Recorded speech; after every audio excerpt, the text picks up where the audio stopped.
दोन मित्र जंगलातून चालले होते. त्यांनी एकमेकांना संकटात मदत करण्याचे वचन दिले होते.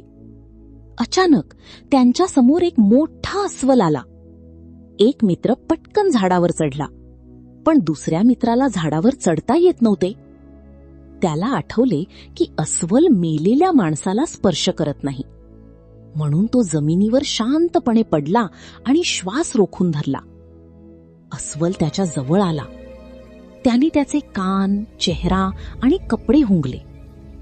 थोड्या वेळाने अस्वलाला तो मेला आहे असे वाटले आणि अस्वल हळूहळू निघून गेला. झाडावरचा मित्र खाली आला आणि विचारलं, अस्वल तुझ्या कानात काय सांगत होता?